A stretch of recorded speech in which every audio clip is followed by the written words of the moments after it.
This is my son. We protect him at all costs. Oh my God, that's a beautiful son. That's a beautiful I know. son. It's for the listeners at home. It's a little Stitch pop vinyl that I just had to have in my hand when we started it for no apparent reason, because this is the kind of quality content you come here for. Yeah, basically every podcast episode of Reese in the past couple of weeks, just PJ starts off with some kind of toy in his hand, and I'm kind of scared which one's going to bring every time. I don't know what's going to happen, but you know it's Wait okay. until I get one of the Puppet Master characters just to torment you. Wait to the littlest Reich. That's all I got to wait for. Oh my!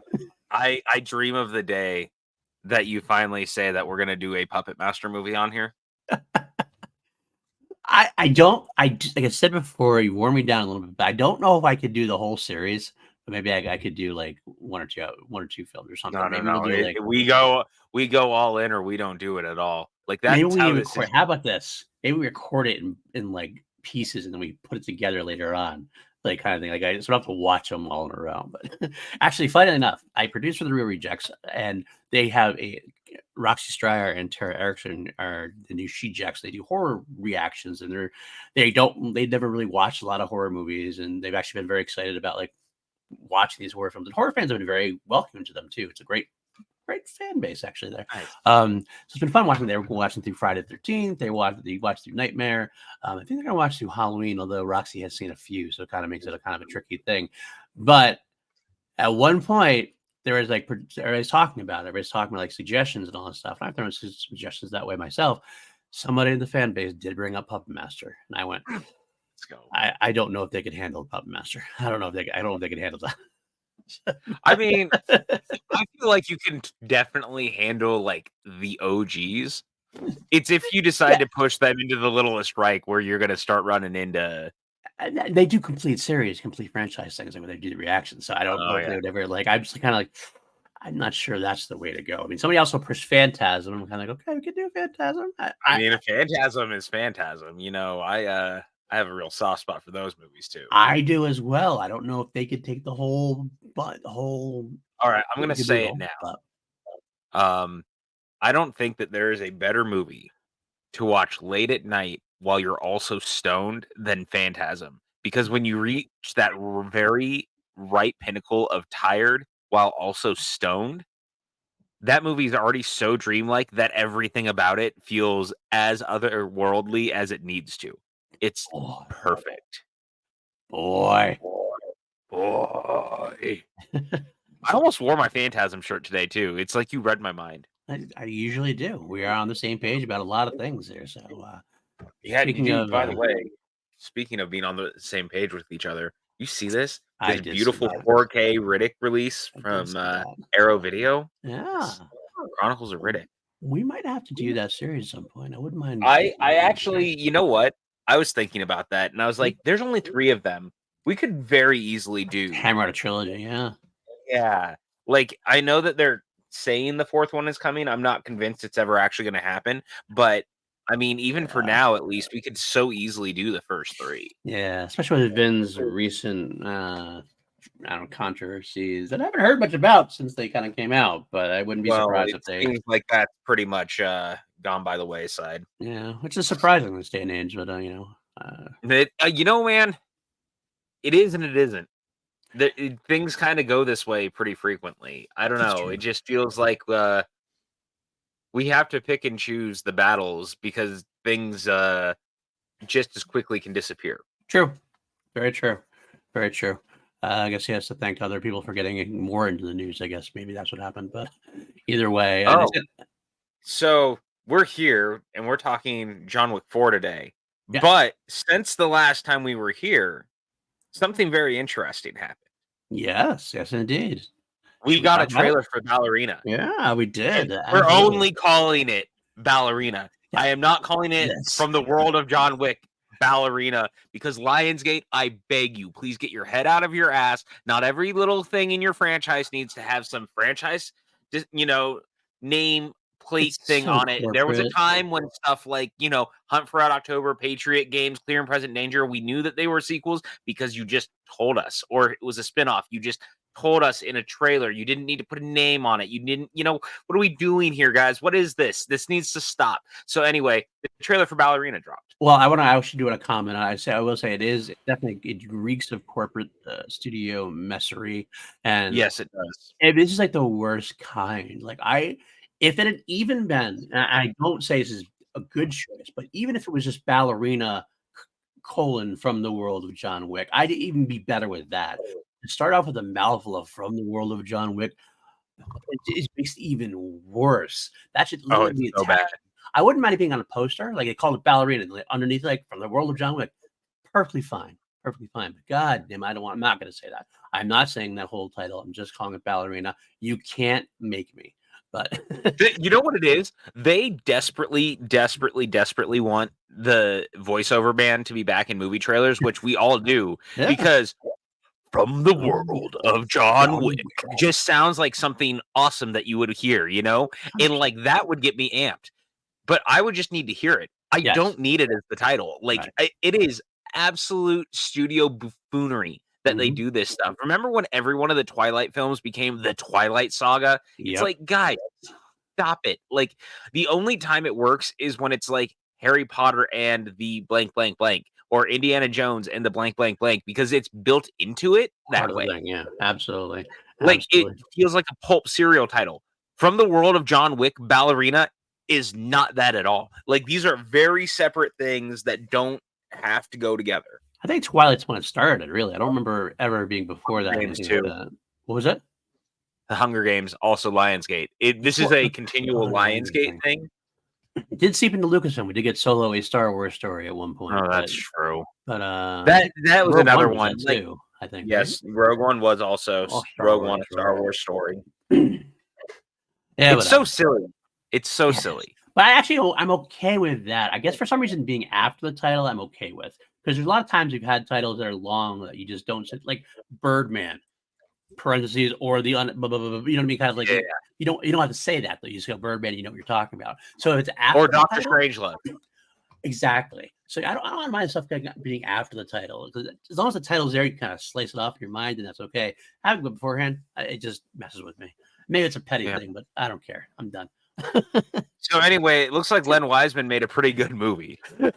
Trailers can trick you sometimes, so I'm still a little hesitant. He doesn't have a whole. I remember looking at his filmography. It's been a while. He hasn't done very much. He obviously did the Underworld series. He was doing a lot of TV. And he did Live Free or Die Hard, but he has not. You're right. He's done some TV work, not a whole lot of films. So this is kind of like a return to filmmaking. I'm interested to see, because I was not a huge fan of the Underworld series. Like they were okay, they were fine. I love those movies. I think I didn't see him until much later on, so I kind of feel like it was of its time, and it's like it's good. It's just not something I was like, oh right, gotta see the next one. All right, it's cool. He did do Live Free or Die Hard, which we both highly enjoy. Which a lot of people. It is my favorite sequel in that franchise, and I legitimately like that. That is a no bullshit sort of thing, and it's not because I am edgy and cool for liking it more. It's because I think it's arguably, of the sequels, the one that from front to back is really good and doesn't waste its premise, and it feels the most like the original to me in a lot of ways. I love With a Vengeance, but I feel like that the movie just doesn't know how to wrap up, and so like the last 15 minutes of the movie is just kind of chaotic, and not necessarily in a good way. And so because Live Free feels so front to back, like consistent, it is my favorite sequel. And I get that. I totally understand that. For sure. I do wish I'd gotten the R rating and allowed it kind of be that kind of like push forward, because that was definitely the drawback for it. I do like it quite a bit. I think I like Vengeance more a little bit, but that's also a little more nostalgia for me. I watched that in the theaters. For sure. Live Free or Die Hard, I watched later on. I wasn't quite as into it as I used to be, kind of thing. But I did like it. I consider the first all four of the first Die Hard movies to be solid, good entries. I don't even Die Hard 2, which some people shit on. I still really enjoy the hell out of it. We won't talk about the fifth one. I honestly think if we ever covered, I honestly think if we covered the Die Hard franchise, we might actually just not cover it. No, you know what, man? I would cover it just to go like scorched earth on it, because there's few that is a movie that is so baffling to me because it goes against just about every part of the franchise's DNA from jump and like never lands any of what it's doing. That movie is just bad on it's every bad. Like level. it's real bad. I do question how it even got made. Like So it wasn't a Die it Hard movie initially. It was something else. And they just kind of took it. no, it was this was the only one that was not something else. It was really okay. I mistake that. Okay. Yeah, Wow. because the first 4 were all projects that were something else that became Die Hard. It was the only film that was written to be specifically a Die Hard film. How do you write it specifically for I almost could forgive it more if they said we want to make this into a Die Hard movie and they kind of lose some of the in translation. But when you write for Die Hard, how can you make Bruce Willis? How do you make John McClane into a superhero? Like, yeah, that's the antithesis of what the movement of what made John McClane the everyman hero that we loved, and it just I don't know. well, and not just that. I feel like it definitely goes down the rabbit hole of like it starts to lose steam of how many family members can John be estranged from? How like they just really it doesn't work in any capacity. No, not at all. It felt tired at that point. It needs to reinvent itself and not in that kind of way. Well, that's why Live Free is so good, honestly, because the whole thing with Live Free is the whole idea, and Len Wiseman, at least in my opinion, understood this when they were doing it, was that it was a analog hero in a digital world, and I felt like that really sold itself, right, and really worked in a John McClane type movie. And for what it's worth, like I didn't think we needed a Die Hard Year One. I always thought that idea was really not the best. But when it was Len Wiseman in the director's chair, it was the one thing that gave me hope because I felt like he was the only one who really understood like the little things in the original that really make it work. And like he found a way to do it in such an interesting like world now in that evolution of Live Free or Die Hard. I really thought he might have been able to do something with the Year One thing. I ultimately still think it's a terrible idea. Die Hard is the origin film. There's no before. Honestly, because and we've said it before, and I'll say it again: if you took any story that takes place before Nakatomi Tower, like it is an exciting story because that's the most exciting story in John McClane's life at that point, up until that point. Like that's the one that makes him the character. The only thing, because I agree with you 100%, the only thing that you could have gotten away with in doing it would have been something more along the lines of like the Year One angle is more about when he met Holly and stuff like that. And there's a case that he ends up on that is not like a big action case or anything, but it's like a dude who gets away. And you know what I'm saying? Like, and then that way, if you do, because remember, they were saying it was supposed to be a Godfather thing with a split timeline. So whatever the Year One thing was should have been like his last case also. It's kind of basically what Dial of Destiny was doing, where they had like the opening that was very about the dial, and that one adventure became his last adventure. Like if you split it like that, there might have been something there, but it's still one of those you're really playing with fire to even try to do that. I don't like the idea at all, to be honest with you. I still, even you're talking about the idea makes me go maybe, but I still I would reject it myself, saying no, it's not worth it. I think the franchise should be done. I mean, I guess you could reboot it at this point in age, but like I feel like I don't know. Sometimes it's not like that I'm against recasting, but like I don't know what new could be done with it to justify a reboot in a way. Sure, it could be fun, I guess, but like sometimes I guess some series for me, I'm just kind of like I don't see the need to, because a lot of times when you reboot a series, if you have something else to say about it, if you want to update it somehow, like in modern times, kind of thing, maybe. But like I don't know what else you'd want to say about this that would make it worth going through. To be completely honest, I could be wrong. Honestly, the funniest thing is like the obvious answer is to continue it with Lucy McClane. Right. And just have Lucy become the central focal point of the series because, like, arguably she's the second best part of the fourth movie. Yeah. You look at Mary Elizabeth Winstead, she has had a very great career since it came out. Like, she has done action movies. She is capable of doing action movies. She's a good actress. Like, that's the obvious choice. But the real obvious choice is leave it alone, because I really don't know where you go. There was a little while where I thought if you wanted to reboot it, like, Paul Rudd wouldn't be the worst choice. He really does do like the everyman thing really well. I could see him being like a beat cop who gets stuck in a situation. You know, there is a way to do it. The only other thing would be to do a TV show, honestly. Maybe.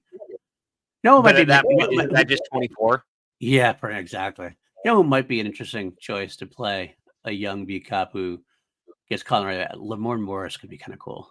Yeah, actually, you know what, man? The funniest thing is before Chadwick passed away, I always thought Chadwick Boseman would be another one. Yeah, he would have been really good at it. Like, I could see him doing that kind of character. Right. I loved 21 Bridges. Did you? Yeah, it's so cheesy and it's so dumb, but it makes me happy. I thought we did. I thought we agreed on that. We did. So the real Russos of it all, we weren't a big fan of it, but no, that's the one, like, outside of Everything Everywhere, that I've kind of given them a pass for as a producing duo. I didn't hate it. I don't think it's good, but I enjoy the shit out of it. Like, I think it's fun. I mean, it's got J.K. Simmons in it also, which can't hurt. Anything J.K. Simmons touches. Taylor Kitsch is real good in it too. Yeah, I mean, it's fine. It's fine, I guess. It's not. I'm not clamoring for to that world or anything. So Ballerina. Yeah, let's talk about that trailer. How is it me bringing us back around? That's a good question. That never happens. This is an anomaly. I'll praise you. I'll praise you for doing the right thing. So Ballerina. I mean, I love Anna de Armas. She's my future second ex-wife or whatever. I don't even want to call her, but I love her so much. She's definitely someone that I will love to see on screen anytime. And she does an incredible job of kicking ass in this trailer. And it does everything you'd want it to do. They have the Keanu Reeves moments in there, which is why you didn't need it from the world of John Wick, because you actually see John Wick in the trailer. From the world of John Wick. And he seems to have a cool part in it. Like, it doesn't seem like it's just a quick cameo. It feels like there is, I mean, not that he's going to be a lot of the movie, but it seems like he has an integral moment with her, which is nice. Yeah. Right from the get-go. A moment that has to be set somewhere either during the third or sometime during the fourth. And I'm not sure where. I'm super curious. I think it was supposed, if I remember correctly, I think it's going to take place during 3, during when he visits the Ballerina, the school or whatever, to get his ticket cut or whatever, to get him over there. I think it happens during that. Looked like he was in Russia already. Well, maybe it could be. There's a lot of this. The fourth movie takes place in Russia. That's why I'm curious. That's a possibility, I guess. That's definitely a possibility. It could be there, I guess. Either way, it looked really good. It looked really fun. It looked like Len Wiseman does know what he's doing again, which is good to see. I'm excited about the action. I love seeing Winston into, of course, Winston having this. I think he has a more sizable role in this, which I like. Mm-hmm. And of course, the late great Lance Reddick, of course, is also in it. And wow, man, I love Lance Reddick, and it's so funny because honestly, just seeing him made me a little emotional. Mm-hmm. You know, like, I kept forgetting that this was his last movie because I kind of had filed it away that the fourth one was in my head. Right. Well, geez, I mean, let's be spoiler. We're going to talk about all about John Wick 4. So hopefully you watch the film. But yeah, I mean, he dies in the film. And so, like, it makes sense that, like, in our compartmentalized mind, that character is dead. Getting him to come back for Ballerina, because it does take place before that. You get him to come back. It's great, which is great. I'm glad he got one last shot at the role. I mean, I am too, because this is the kind of world building I like. This is everything we've all been talking about since the original, of like ways to do this is other assassins out in the world, being in the Continental, like allowing their stories to be told. Also, it's why I think the TV show is such a good idea, because I think that ultimately the TV show is going to allow them to do a lot of that. Oh, absolutely. The lore so deeply built at this point where it is wide open to just tap into almost any place in it now. That's like, I mean, I quote unquote complained. And I mean, not really complained, but I loved it. I've talked about it so much, how the simplicity of the first one is what I loved. But by the time the fourth one comes around, all that lore that has been built and made it more of a complex world now allows you to tell so many stories in that world that it's a TV show is a great idea. Yeah, it is, and it takes away the worry of box office also. Yeah. Yep. Like that's ultimately one of the things that I think is so important in that is that you are with the TV show, you can do any story that may not necessarily put butts in seats at a theater, and you have to worry about that. In a Right. weekly show, it'll be a lot easier to take certain characters versus like Ana de Armas and Donnie Yen getting their own movies. That just makes sense. They're stars. Like the Donnie Yen movie will make $100 million probably in Hong Kong alone. Like, Yeah. you know what I mean? There's a built-in audience for it. So there's a lot to do versus like I love the Tracker character that we are introduced to in this one, but I don't think Tracker ends up carrying his own movie. No. Versus if you put him into the TV show, now suddenly it's interesting. Well, that's the great thing also about TV nowadays is like TV is a lot more premiere. Back in like the day, like 20, 30 years ago, TV was a death knell. It was it was where film actors went to die when their career died kind of thing, and they would never appear. Now TV is just as premiere as films. You're getting films premiering on TV, you're getting all sorts of things. So like there's so much more of a crossover. It's so much closer than it used to be, where you could have a John Wick series that doesn't feature anybody, but would you be shocked if Keanu Reeves made an appearance? Would you be shocked if Danny Armas came in for an episode or something like that? Like you could throw them in there, and like these characters could touch base every once in a while, and it would make sense. And the actors are far more willing to do it nowadays than they used to be. So I think it makes complete sense in the world. It does, and it's funny because remember, at one point, the Continental before it became what it is was supposed to be a modern set one, and the promise was that Keanu was going to be in it. And then, of course, they completely changed the show, and it became a prequel Sherlock mini movies thing instead. And it was not very good. But this is very clear that when Chad Stahelski came on for these and is now like spearheading everything John Wick, like he's got the overseeing eye, as it were, of the entire thing. I think that's going to be better for it because he's going to be able to use characters the way he wants to. He's going to be able to nix other things. And I think that's why I'm so glad that he works so closely with Len Wiseman on this one. I know that there was a lot of talk about Ballerina had some reshoots and stuff like that. And here's the thing. Number one, reshoots are pretty much always a thing now with these things. It's a standard thing. Like I know that doom and gloom and hyperbole is real extreme a lot of the time, and it gets clicks. So people love to cause the chaos of it. It looks a lot more tantalizing to say that a movie is falling apart, et cetera, and the sky is falling. Negativity sells. Negativity sells, but that's not necessarily the truth in the case. Like for these type of big films, 95% of the time, you are looking at something that is going to have had reshoots. That's just how it's going to work. So the fact that Len Wiseman was here making this movie and Stahelski came on to help him make sure that it felt real flush with it, it works because you look at that trailer, that feels like a John Wick movie. Oh, it did. Absolutely did. 100%. I will say, talking about Stahelski and expanding the John Wick universe, I love that Stahelski is the Kevin Feige of this universe per se, because he does know what he's doing. I do have a slight worry that it becomes a little bit too much. They start trying to oversaturate it too much. Not yet. I think they're doing it the right way so far, but I think they should just kind of like pause, make sure every project's worth is doing, and make sure every project gets the love and care that it needs. But you see what happens sometimes when like MCU kind of got a little.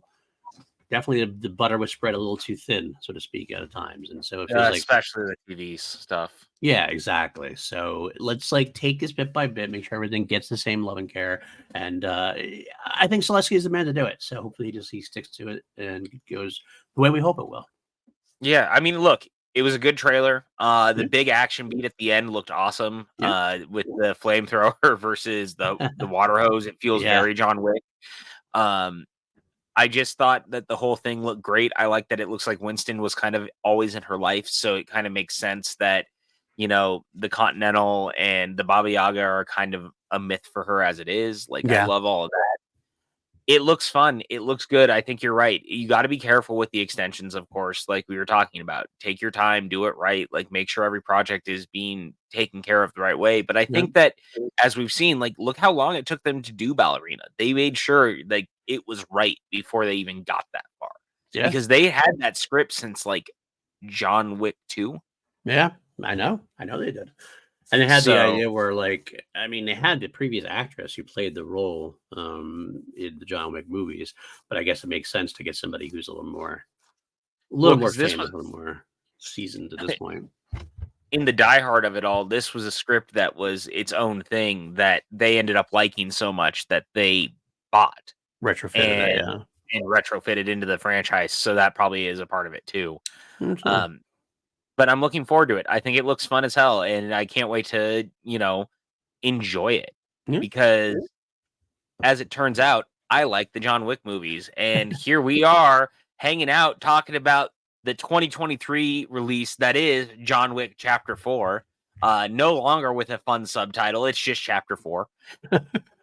The little film that only had $100 million budget managed to make $440 million worldwide, making this franchise a bona fide phenomenon, no matter how you want to look at it. Stahelski returned to the director's chair once more to bring the fourth film to life.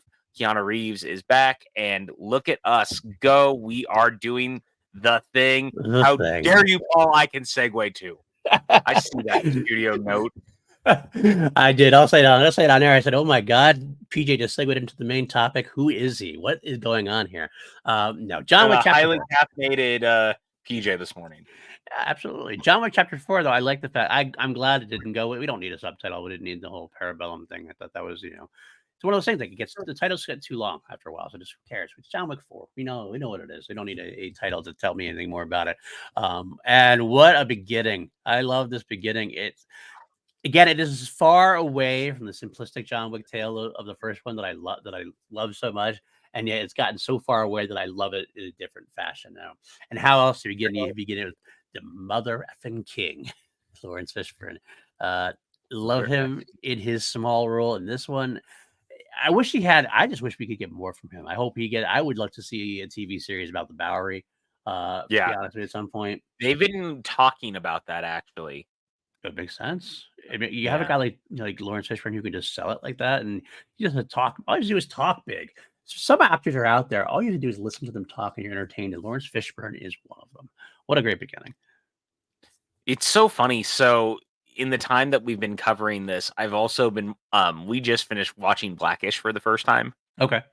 And Lawrence Fishburne is one of the producers and one of the main leads of that show for 8 seasons, and that dude, man, like, it doesn't matter if it's this or if it's that. He's so talented. But the Bowery King is one of those characters that just works. And it's so interesting because you're right. We couldn't be farther away from what the first film was at this point.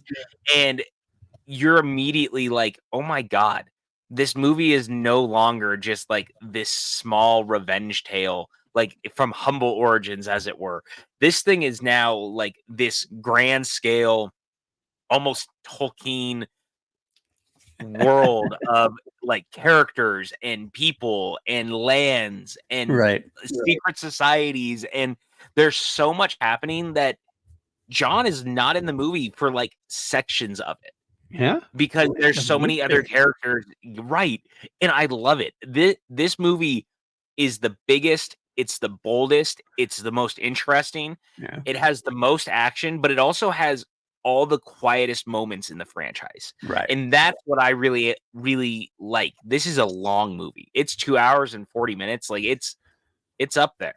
Yeah, it does. And I could see some criticisms of it being that it's a little bloated and it's a little meandering at times overall. I don't feel necessarily that way, but it's kind of it's kind of a weird thing when I watch it. I can kind of go, I can see somebody saying some things that take a little long. They draw it out a little bit too much overall.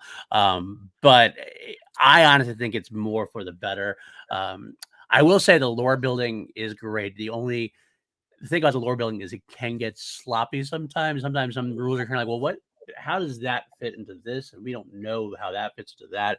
And it seems a little convenient at times. But at the end of the day, when it's a movie as fun as this, with characters as great as this, and colorful as this, with sequences that have like you excuse the little things that might derail another movie overall. They don't derail this one. This one stays right at the tracks right until the end.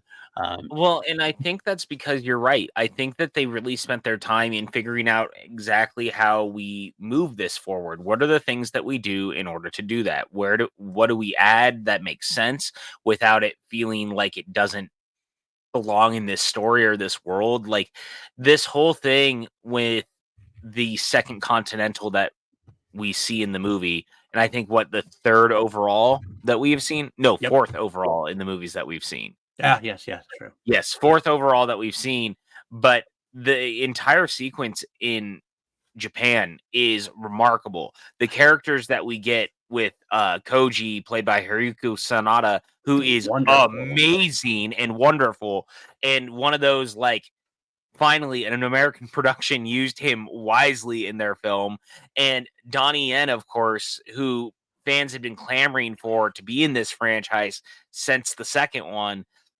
The fact that they listened and found a way, and it makes so much sense, and like the Koji storyline is so intertwined to John's in some capacity, in the same way that you look at the Donnie Yen character as Kane as being one of his only friends. And so like him being one of his only friends, that's why he's able to track him and figure out where he's going. It's so smart. It makes sense. And I also love it because the one thing it does is it continues to build this world where the high table continues to be over everyone, and yet with them lording over everyone, people are starting to revolt, and they're feeling like they're being pressured. And it's funny because, we talked a little bit last week about it at the end of John Wick 2 and the beginning of John Wick 3 and leading into the end of John Wick 3. You had brought up this idea of this Winston and his power. And this movie immediately is like, everything you thought about his power is nonsense because the high table is about to destroy it all. Right. And so they immediately are like, they heard Paul, and they're going to show you that, like, yeah, we know it looked easy, and it was, because it really was a non-starter of a thing. It didn't matter what Winston did. He was going to lose regardless. Right. And this movie feels like the world progression of like the people in the world finally feeling the thumb of the high table holding them down and starting to stand against it.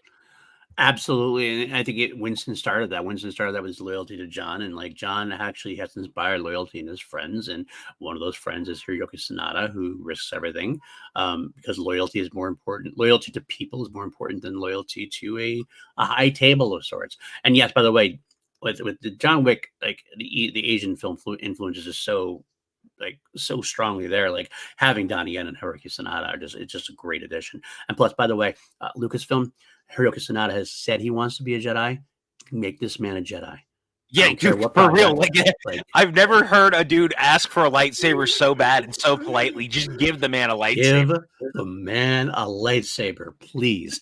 For the love of God. I want that so bad you have no idea, man. Oh God. Maybe James Mangold is hearing him too. Maybe we'll talk about the Dawn of the Jedi thing. Him and Donnie Yen as the like first Jedi. I mean, I know we already had Donnie Yen in Rogue One, but I don't care. I don't care. I'd make it work. Great ancestor for all I care. Grow some hair out, make him look a little different. We're good. We're good to go. Yeah, but no, I want so bad. I do want it so bad. I never heard, like I said, I never heard him like ask like I just want it. So it was like Samuel L. Jackson back in the day, where he's like, I want to have this happen. Will it so? Make it so. Yeah, for sure.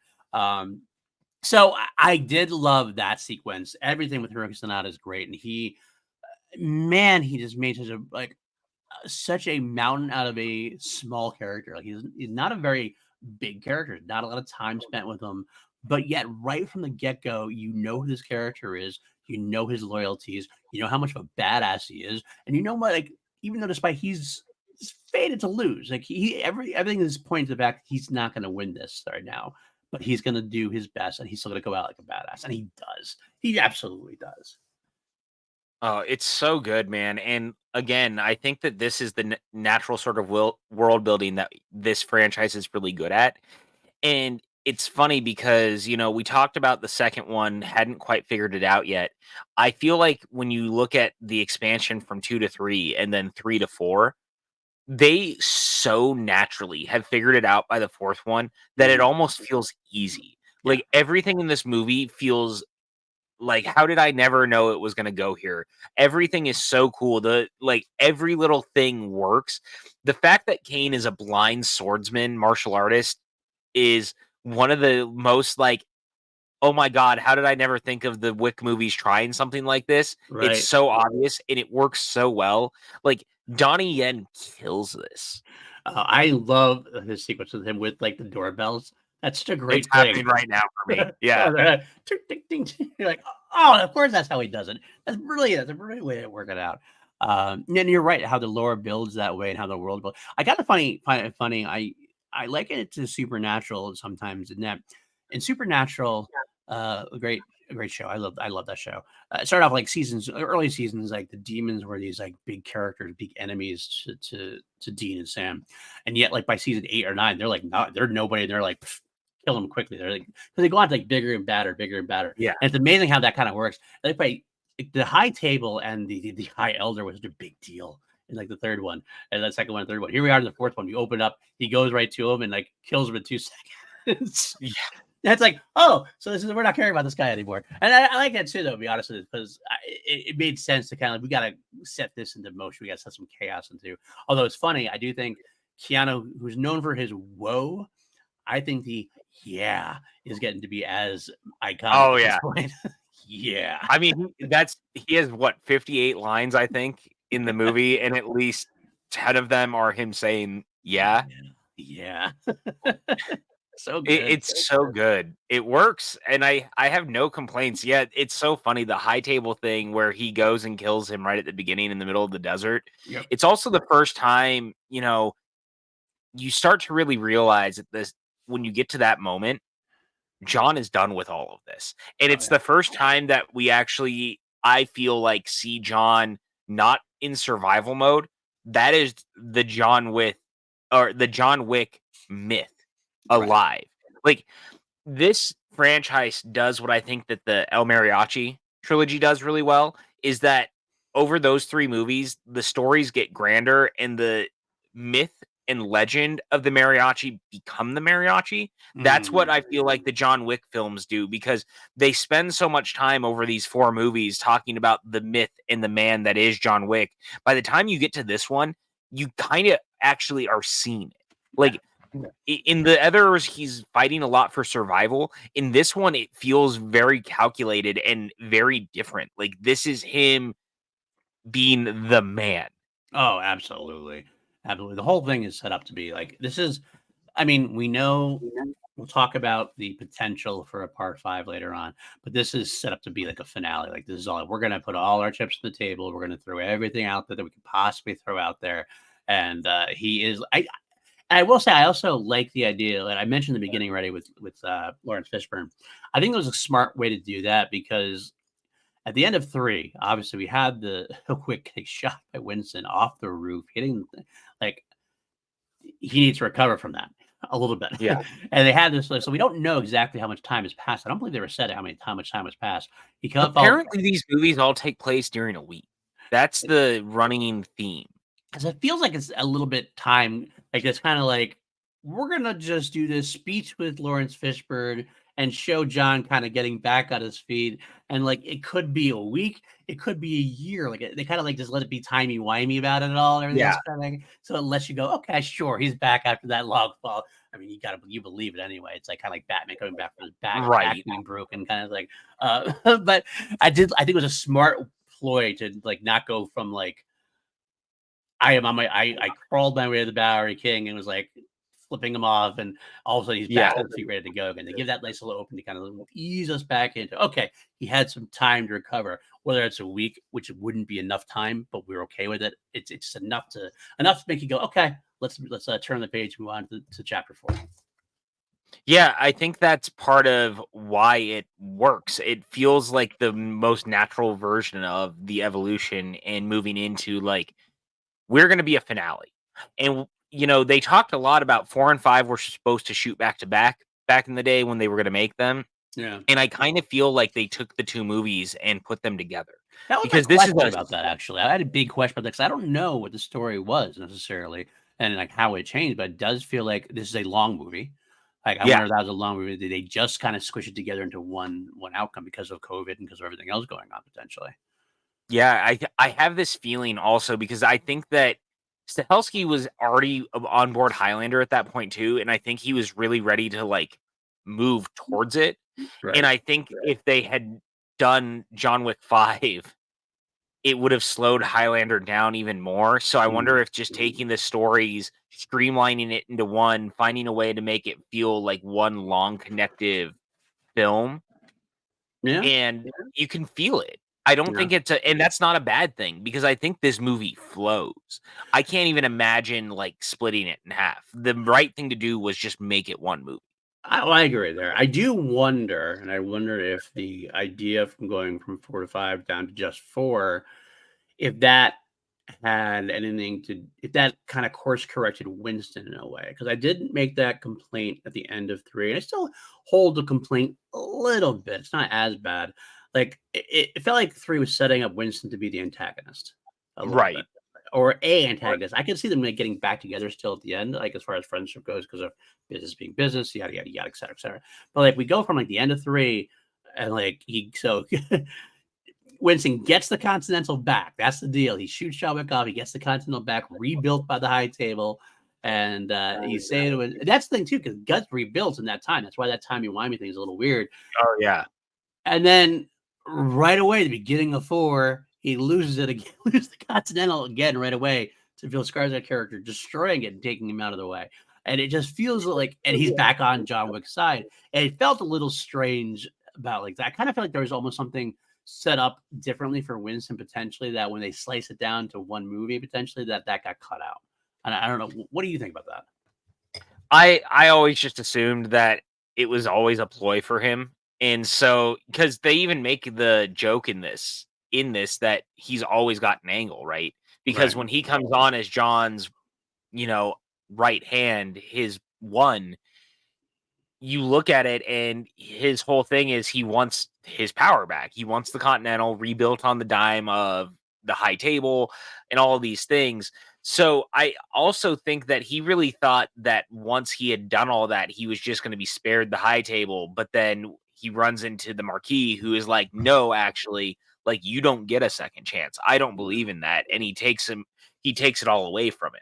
So, I actually think that ultimately it was just how do we make it so that Winston feels like he needs to still be as fully involved in this in the end, and actually make it personal for him too. Right. I that makes sense. I guess the only other part that doesn't make sense is John Wick is definitely somebody who holds a grudge, so to speak, about things like that, and I kind of feel like he lets Yeah, it's Winston dad though. go. Yeah. Again, this is not something that broke. I mean, you're going to see later on. I rank the movie very high. It's definitely my favorite since the first one, for sure. But there's those little pieces that kind of like, okay, all right, let's move on, kind of thing. Man, what's interesting too about this, and I have to compliment Stahelski and how far he's come.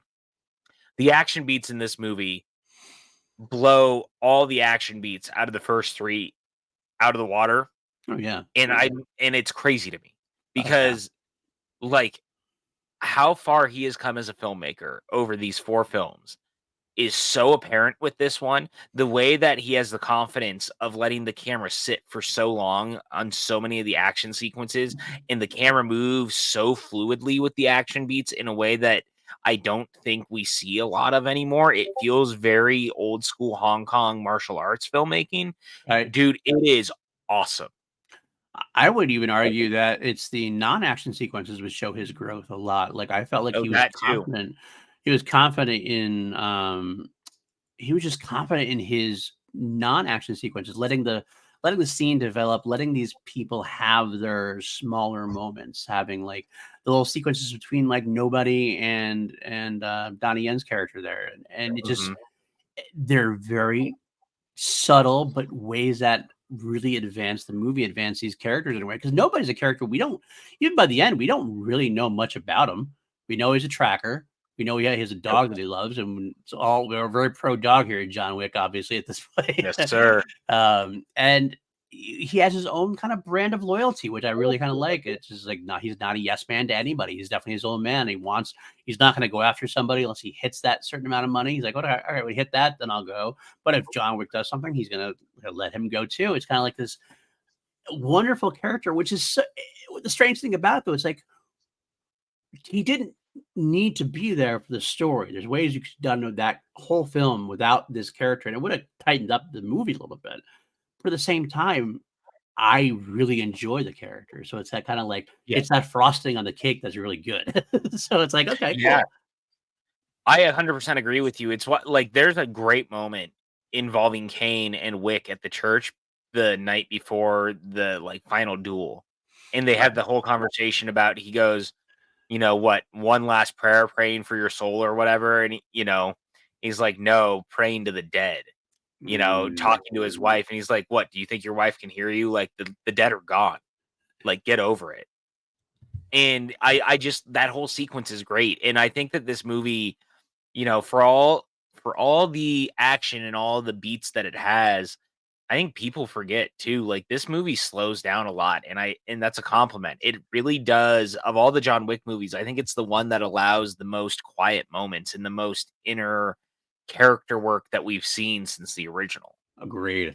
I love that line too in there. I forget again. I watched this a couple weeks ago before we got a chance. I didn't get a chance to rewatch it like I usually do before today's episode. I love the line that he said during that. Something like, do you think she can hear you? And he's like, no, I don't, but just in case. I could be wrong. I could be wrong. Like, I'm gonna do it anyway just because I'm wrong. That's a great like way to look at John Wick's character. He's like so nihilistic himself to a degree, but like at the same time, he's like, yeah, but maybe. We never know. But maybe. It's just so good, man. And again, you have someone like Donnie Yen, who is just like such another caliber of actor as well, coming from Hong Kong. In this movie, you got Bill Skarsgård as the Marquee, Vincent, and he is incredible. And again, this is one of those things, right? A movie is only as good as its villain a lot of the time. Yeah. You could not ask for a more despicable piece of shit for a villain that everyone wants a piece of. Like, I love this character. And then you had Clancy Brown on top of it as the Harbinger. And I love that even the Harbinger of the High Table doesn't want anything to do with the Marquee, and like continues to be like, you're pushing your luck, man, and it's gonna bite you. Absolutely. You brought it up, and I'm gonna say, I have one of my notes. Bill Skarsgård is a great shit weasel. He's a great shit weasel character. You want to see him get his face punched. He has this power. Like, it was an interesting choice because you expect the antagonist for John Wick to be somebody strong, powerful, who's going to be able to action up against them. You can have that big kind of duel with them. And Bill Skarsgård is not that. He's this weaselly guy who has a lot of money, but he's very smart's the right word, but he knows what he's doing, and he knows how to push buttons and everything else. And he has the money to be able to do it. And he's so pompous that he just has so much power that it works. Like I think that's why they did the whole Winston thing and the Continental, because he just showed how quickly he was like, yep, I can just have it destroyed like that. And and then he kills Sharon. He kills Sharon of all people. It's like Sharon's dead. You're like, oh, what the fuck is this? What a beloved character. Awful. Yeah, it's one of those, you take a very beloved character, it's like killing the family dog. Right. It really is. It really is. And I hate to say he's a disposable character, but he is the perfect character for that kind of role, right? For that kind of position to be put in. Because you can do without him, you do care, and the stakes get higher than at that point. And it really ups Bill Skarsgård as a villain. Like, we didn't like him before, now we hate him already. And we're like 25 minutes in the movie or whatever. We hate him. Yeah.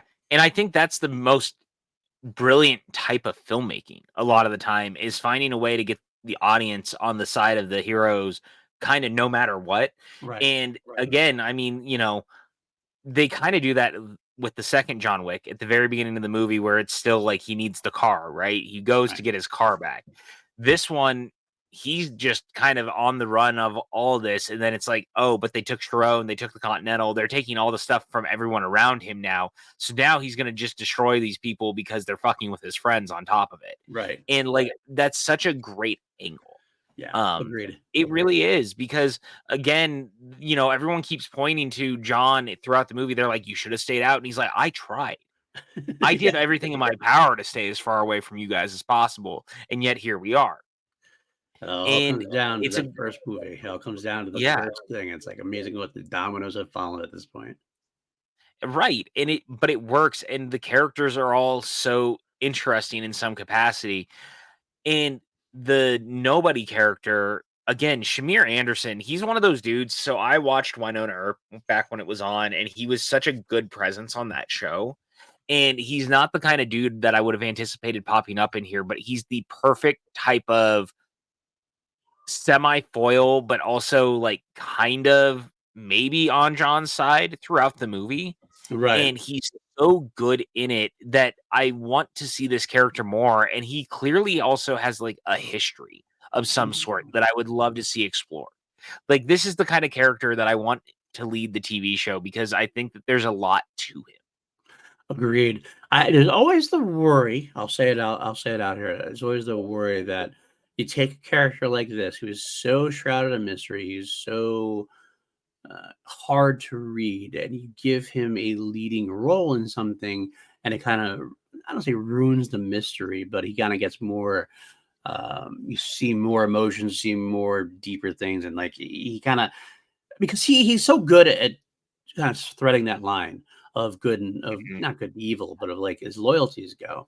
And when he leads the show, a lot of times you'll see him start becoming more of a good guy, so to speak, someone to actually root for. And I think that's a danger. I want to keep him as like straightforward and as morally gray as possible, because that's what makes the character so intriguing, that you don't know necessarily which way is he going to go. Is he going to go help John, or is he going to take John out?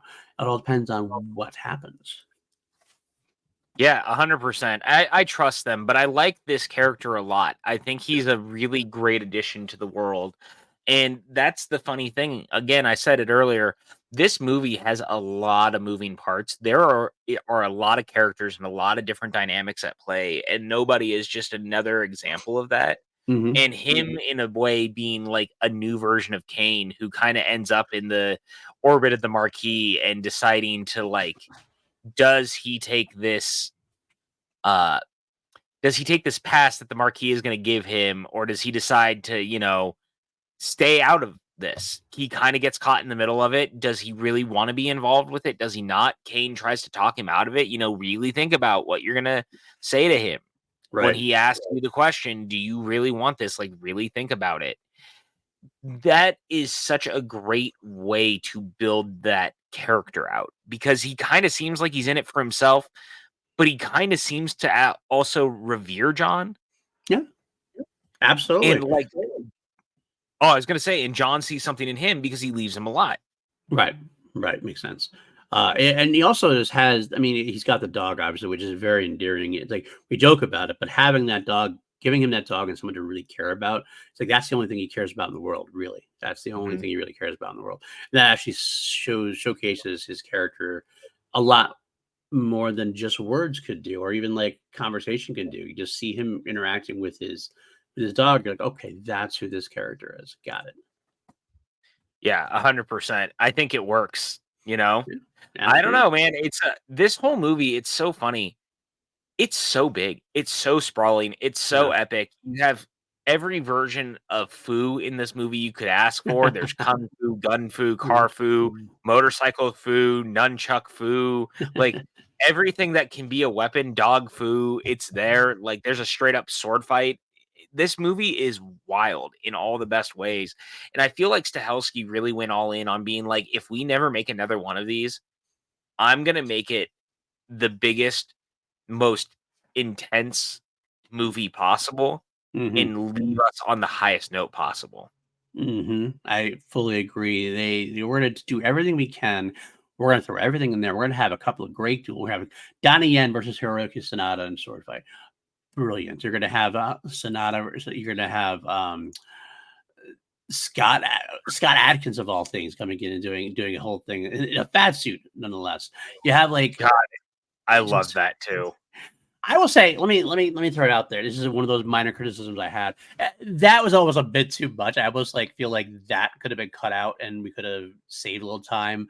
But there was some damn cool moments there, like the three of them being at the poker table with him was a great moment. That was a brilliant moment, I admit. It's kind of a weird, funny little side where it's like, okay, where are we going now? What's going on here? I love it as a side mission. I love that it's a side mission, and it also allows the three of them to actually work together. Which was that was a very cool moment. I will give you that. I'll give you that part of it though. Because I kind of look at this movie as like a really strange version of The Good, the Bad, and the Ugly. Yeah. Like that is very much how it's structured. And so the whole sequence involving them having to go up against Scott Adkins' character is so much fun to me. And it really works because it also allows them all to be forced to work together for like half a second to get out of this. Right. And it like the tension and the build is so good. It's so cartoonish. It felt like Dick Tracy at times. Well, I mean, dude, the Klaus character, the moment Klaus shows up, it immediately goes into full cartoon territory for half a second. Exactly. I am Klaus. So his only words are, I am Klaus. I am Klaus. Another great interaction I got to bring up there. I'm kind of randomly, no transition here, but Winston and the Bowery King getting together and sharing a couple of sequences was really... I didn't even know I wanted that until I got it. I mean, maybe it's just because Ian McShane and Lawrence Fishburne are so great. So just putting those two actors together, you're just automatically enthralled by them. And I was. Just want to see more of them together. Dude, when he first shows up and he's like, I want to speak to him. And he's like, the last time you spoke to him, you shot him off a building. And he just... Their whole interaction, them being together is so good. And honestly, when the Bowery King shows up in France, it's the happiest John is in the entire movie. Like, he seems so thrilled. He's like, what are you doing here? Aren't you outside? Like, he even jokes. He's like, you're kind of out of your worldview. Like, what are you doing? You know? So good. It's so good. It just lands, man. Yeah, it does. Everything... And it's one of those things, like, it almost shouldn't land, and in a different kind of film, it might not land. It'd feel like almost like fan servicey, but it doesn't in this film because that's what the relationship they've kind of established at this point. And the establishment of the enemy, and being against the high table. They're all kind of resisting the high table throughout. You mentioned it before, how like everybody's trying to revolt against the high table. You didn't see that really in 2 and 3. You saw little bits of revenge. You saw Winston stepping out a little bit out. You saw the Bowery King stepping a little out, but getting slapped down. But like at this point, it's like, yeah, there are a lot of them that are just kind of stepping out, and there's things that are boiling under the surface now. And that's why John Wick killing the Elder was such a great like flashbang to kind of like, okay, that can happen. We can get out from underneath this if we need to make this our own thing again. Mm-hmm. Well, and that's why I love when they all end up in Osaka, right? Like all the Marquee guys are in Osaka, and you have Koji be like, you can be here, but there will be no business on continental grounds. Give me your guns. And they try to stand against him. So because of that, he's like, you're not going to step on us. If you aren't going to follow the rules, fuck you. Right. And it just goes fully into this battle for the soul of what their rules are. And there's that great back and forth at one point between Kane and Koji, where he's like, I remember when you used to actually care about your brothers, and like the bond between brothers was more important than your bond to the table. Like, what are you doing? Right. And I love all that because you can tell that these people are just so tired of being held to these standards while everyone else around them continues to break the rules. And John being the myth that has stood against them, now everyone's looking to him. And it's starting to cause strain because then you also do have Akira, Koji's daughter, who is really blaming John for all this because she's also seeing John in the same way that some people see the table because she's like, you broke the rules and this is on you. Right. And yet we're all suffering because of a thing that you did when she's not really thinking about, well, it's kind of the high table that put their finger on the situation. They could have just dealt with this from the beginning. Right. Yeah, and it's a great juxtaposition. I mean, she is the ultimate rule follower. She is like she's been taught this. She's been taught this world. This world, the high table is in charge, and you do what you're told, and you follow the rules, and everything's fine. And now her father has always been Hiroki Sanada is far more of a old school kind of guy where loyalty means something, and he's trying to teach her that, and he kind of tries and her arc is a little bit different and a little left unfinished a little bit towards the end, to be honest with you, but which is okay. And I mean, there's a credit scene. That's the point, Right. We know it's kind of leading towards something else, which is fine. That's the way to do it in a way because it's a dangling thread that's for a minor character, so that's okay. Even if it never got made, it'd be okay. But right. But what it does work because it is a great way to add antagonism to a situation which does Sanada has his thing, John Wick has his thing, Kane has his thing, and she's kind of like left in this world trying to figure out what's going on. 100%. And I kind of love that as a character beat too, because there's now a whole world of people who are inheriting a lot of violence and a lot of interesting characters, as it were, that they may not have necessarily wanted to be around or deal with in their lives. But because John kind of opened this can of worms, they're inheriting a world that they necessarily don't want. And they're seeing it fall around them on top of it. I mean, it almost feels slightly pointed, right? In a lot of ways of stuff that we have dealt with in life about the world systems that we've inherited and how we look at how so much of it happens. And I kind of like that. It feels very real. Because, the thing is John also cannot tell her she's wrong. No. And when she confronts him, he never says anything back to her. He never pushes her. He never fights her because he knows she's not wrong. Right. And he does feel a little bit of guilt, I think. And he knows that Sanada's going to end up dying for him in a way. But he would do it for him too, so he understands the same thing. It's not that he feels guilty to her, but not feel guilty towards him because he knows this is the friendship that they have. This is a situation they've had, and he would have done the same exact thing. Not that he wants him to die, but he understands that it might happen, and that is the price of loyalty sometimes. And it's an interesting world. It's an interesting world that we don't really live in real life sometimes. Well, and it's so funny because, we've talked about as the movies have progressed, like there's definitely some truth to the idea that as the movies go, the first one feels like it's mostly kind of grounded in real world ish.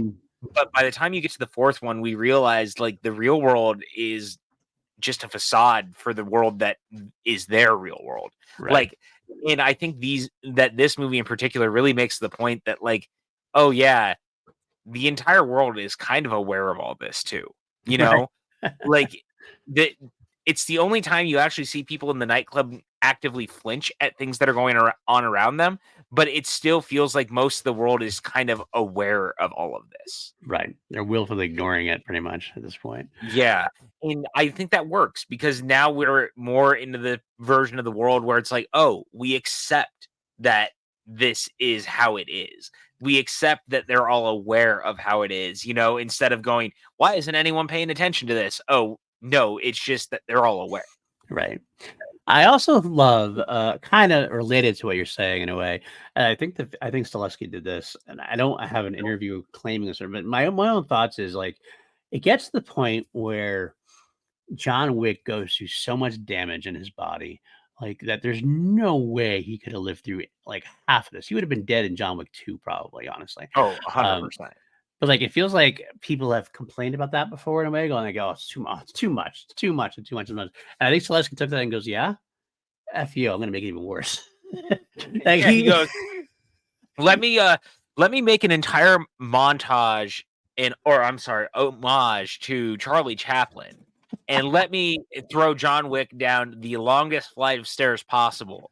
Let me throw him out of a building where he lands on top of a car. Let him get hit by all the cars in the middle of France, like over and over and over again. Oh, and again, it's like multiple times. You're just like, how is there's no way he is even standing right now. There's no way he's alive in any way, shape, or form. And so, like, well, but you accept it because you love the character. You love the fight sequences you're getting. You love the spectacle of it all, and that's what it is. It's a spectacle, cartoonish in all the best way possible. Cartoonishly violent, but like definitely right up there with any kind of violent movie you've ever seen before. It's a beautiful thing. It is. It's just beautiful, beautiful violence. To me, it's the equivalent of watching a great dance sequence in a thing. You know, I look at a lot of these action beats as really beautiful dance sequences. That's why I love martial arts movies, because I think there's an inherent beauty to a lot of the violence. It's why the Raid films continue to be very frequent rotation for me. Like, I get enamored and lost in beautiful action beats, and this movie is chock full of them, man. Like, every one of the action sequences feels unique, it feels fun, it feels new, it feels beautiful. And you know, credit where credit's due, the third act has a ton of action, but the movie also doesn't end with like a big action set piece. It ends with a duel. I want to say it's like some people are gonna take this the wrong way, but I think you'll understand. It's the Rocky Five of John Wick. They don't end in the ring. They're not ending with a big action shoot 'em up. It's a very small personal duel, and John Wick uses his brains instead of his violence to win the day. Wow, and that is one of my favorite sequences of the entire thing. It is phenomenal. It is phenomenal. Well, and I love that they go back to that, right? Because it's this thing that John doesn't even believe is real. He doesn't believe that the high table duels are a real thing. And Winston's like, what are you talking about? They're absolutely a real thing. In a world where your legend and myth is this big, why would this not also be real? Like, that sort of him pushing him to have the duel to get out one way or another is just such a smart move. And it reminds me of Mission Impossible 5. It's why Mission Impossible 5 is still my favorite of that franchise, because it does a very similar cat and mouse sort of game where the big action stuff starts to happen and then it becomes a chase against time instead. And it's all a methodical chess game instead of a big action sequence to end the movie. And that is what this movie does. Down to the "you arrogant asshole, he didn't shoot." Like, that whole sequence is so good because it builds the right way. You're enamored with it. It feels tense. It feels outside of what we know, especially because as it stands, Kane and Wick don't want to be here. Like, Kane was put up as the substitute for the Marquee, and then the Marquee wants to take the last shot because he wants to be able to say he killed John Wick. Right. But in the process does not realize that everyone standing there hates him so much that they've clearly thought this through. Absolutely. No one is surprised except for him. Like, everyone like wants this to happen basically because he's such a little prick.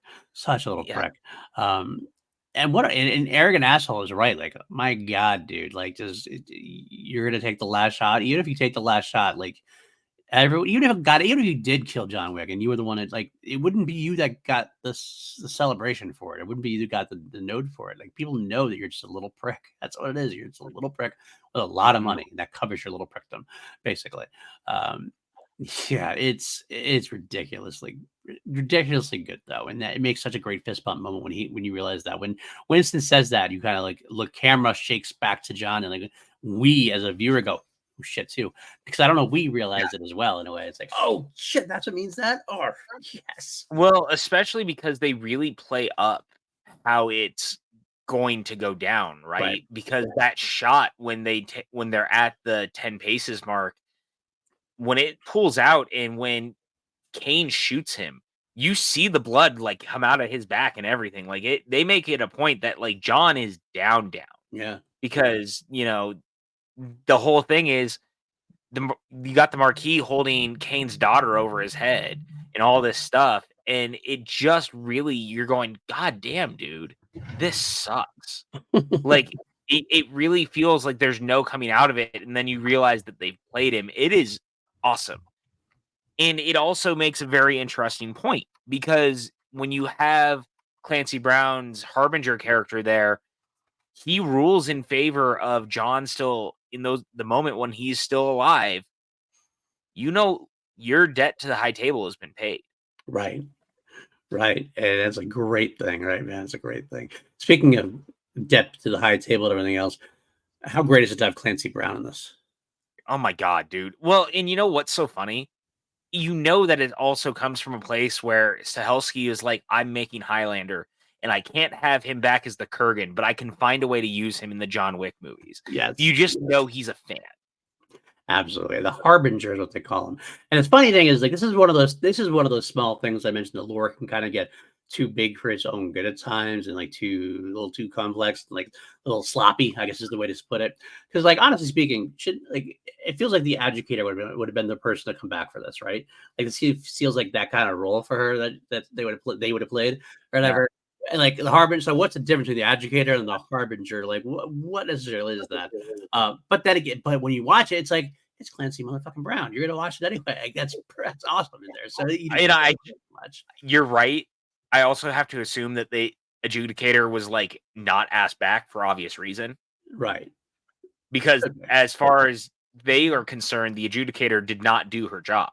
Yeah, that's true. Or you know what I mean? They didn't do their job in the end, and that's a problem. So for them, they have to find the next person. And the Harbinger seems like someone with the way that it was explained to us. He's very old school. He's very methodical. He really plays by the rules. That's why he's always trying to contain the Marquee. And so Right. they needed someone who was really familiar with that. And he feels like that guy, you know, like he feels like that dude that you trust with your life in the situation. And you just know that that's why they asked him to be there. Yeah. And I love his casting. I think he's so good. But I love that whole beat because, you know, not to jump too far ahead with everything, but it really frees up the idea that if a fifth John Wick movie happens, you can really take it in any direction because no matter if he comes back from the dead or not, comes back from the dead, quote unquote, because you just know that the reveal is going to be that he did survive all of it and he got out until he's drawn back in, but it won't be because the high table is after him. Right. And I think that's the most important thing. Absolutely. It'll be something personal that has to bring him back in for sure. Because that's what I mean. Let's put it out all our cards on the table for that part. Like so John Wick dies at the end of this one, supposedly. Like you see him get the duel, you see him have that the sun comes up, he's sitting on the stairs, his conversation with Winston, who they almost kind of like leave this like loose implication that he might even be more than just a father figure, like actually could be like perhaps his father or something to that effect, which would kind of make sense in this world. That actually, as cheesy and as overdone as that something like that could be, that kind of relationship kind of thing, it does make sense given the way Winston has always bent the rules for him a little bit, or tried to bend the rules for him and act as fair with him for the most part. It would make sense that he actually literally is like his father or something like that. And right. You know, John doesn't even know. Maybe John doesn't even know. It's one of those things where he's his father, but he doesn't tell him, but he still treats him. You know what I mean? It's kind of one of those kind of interesting relationships. I don't mind the implication out there. I don't think it needs to be confirmed either way.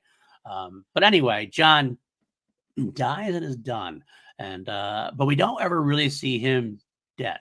We just see the gravestone. We see Winston standing there and with the Bowery, the Bowery King standing out, looking over the loving husband as his as on his tombstone there, his gravestone or whatever.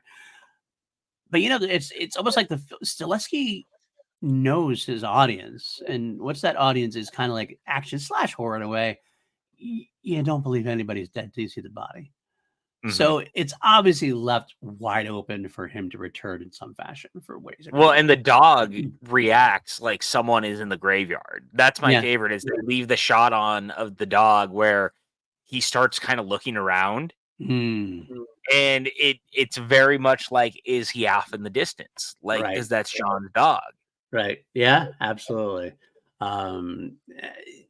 And I think I'd be okay with that. Obviously, they wanted to end the film here, and Keanu kind of said he was a little bit done. But now we have heard Lionsgate obviously is pushing for a 5 because it made bank over bank over bank. And if they have a story to tell, I'm okay with it. I think I'd be fine with it. Like, it's one of those movies that, like, again, they push so far in the cartoonish direction. Like, I feel like you could always, it's almost unlimited the stories you could tell here. As long as Yes. this story is done, like the high table arc is done, we can find a new way to do something, then I'm all for it. And in that regard, I also think that if they come back, the movie really needs to justify itself even in the action, because one thing is to be said about this film and the third film and the second film, every one of them feels like an evolution from the film before it. Right. Every one of them takes the pieces that was laid by the previous film and finds a way to expand on it and make it more interesting. And it's not even necessarily about being bigger, but I mean, they definitely make the action more vibrant and more interesting. And there's so much to do. It'll be hard pressed to follow up this fourth movie with something that also feels as vibrant and as interesting, because there's a lot to this movie that they do that's so like the crane shot that leads to the overhead sequence in the house with John just blowing away dudes on his way to the So duel. good. It's incredible. It's an all-time action sequence. This movie is full of them though, because like all the stuff, if you want to look at the battle at the Continental in Osaka, like it's amazing. The entire fight sequence through Paris, whether it's in front of the arch and in the middle of traffic, which is mind-blowingly good. Like watching that stresses me out because I can't imagine being the dude in charge of putting all of that together. Right. Like it legitimately makes me stressed out just thinking about it. Tokyo Drift style and a lot of that stuff going on. Yeah. It's so good. It's so good. So you have that. You have the incredible sequence at the stairwell in this movie. You have the incredible opening in the middle of in the middle of the desert. There's so much stuff happening in this movie. I think the only way you can make a John Wick 5 and be successful is to take it back down to root, take it back down to like the first film again, kind of thing. It's almost like start John Wick a new, not that there's going to be another trilogy or another whatever, but you start John Wick 5 as if you're starting a John Wick 1, a self-contained possible storyline, which is very low key, personal stakes that doesn't involve the whole world. Because you can't go higher at this point, it's like it's Right. built. You got to go back down to the base of the mountain there to start it over again. Or maybe to finish it out. Maybe that's the epilogue. Who knows? Honestly, that might be the move. As weird as that sounds. And if it works, great. I do worry though, right? In the same way, just because it is one of those, how do we pick up from here and almost just leave it alone? Because you kind of said everything you need to say with this character. And I love the idea that he's finally able to be happy. Right. Right. And away from it all. Again, he's done his job. His job is over. And that's why it's going to take something personal to get him back from having faked his death or whatever. If that's the case. Yeah. If that's the case. If that's the case, which we have to assume is very likely what they would go for. I mean, it just feels like the obvious angle because, look, the truth of the matter is, as much as we might all joke that Keanu Reeves is a vampire, he really is not getting any younger. And so, like, going backwards in time with his character doesn't make sense either. Unless you're turning John Wick into John Constantine, and then that's what happens. Then John Wick has to fight through hell. And I mean, look, I'd watch the shit out of that movie. That sounds like the Nick Cage's Gladiator sequel where Maximus ends up going against the gods. Remember that whole thing? I do remember that. What a bizarre idea. So good. Yeah, for those who don't know, and this is not a joke, you can look this up. There was a sequel script to Gladiator written not too long after the original. Paramount really wanted a sequel, and so I guess Russell Crowe went to Nick Cage and was like, "I want you to write our sequel." and Nick Caves wrote this fucking insane sequel where it picks up with Maximus in the afterlife, and like the gods start asking him to do stuff, and he revolts against the gods and ends up killing them, and he gets stuck being in all the wars in America like over time. And like the last 30 minutes of the movie was a montage of him being in like World War II and Vietnam and all this stuff. Like, I'm not joking, this is a real thing. And Russell Crowe is just like, that's a shit script, mate, or something like that. And it just was like, we're not making that, but this is a real thing that is out there and you can find it. It is wild. That is a real thing. So if someone wants to make that movie with John Wick, I'd watch it. I want to give her credit to Matty Gunner told me about that. He wants to see John Wick and John Constantine crossover in that way. John Wick is John Constantine. All right, I guess we'll give Matty some credit. I guess. I'm here for it. But because they're not going to do that, because they're not going to go that route, then that's why the personal route, I think, matters as much. But yeah, it'll be interesting, right? Because now here's where we're at. Like, this is a franchise that has kind of an open door. We have the first spinoff coming next June in Ballerina. They're working on the first TV show under the under the Stahelski era, right? The Chad Stahelski era of this. Like, again, not that he went anywhere. He just, like, he wasn't involved in the Continental, and it showed. And so now he's going to be the one pulling all the strings on that. We have the Kane film on its way. Right. That's supposed to start shooting by the end of the year, allegedly. Then we have, on top of that, the talk of the Bowery King movie, which could happen.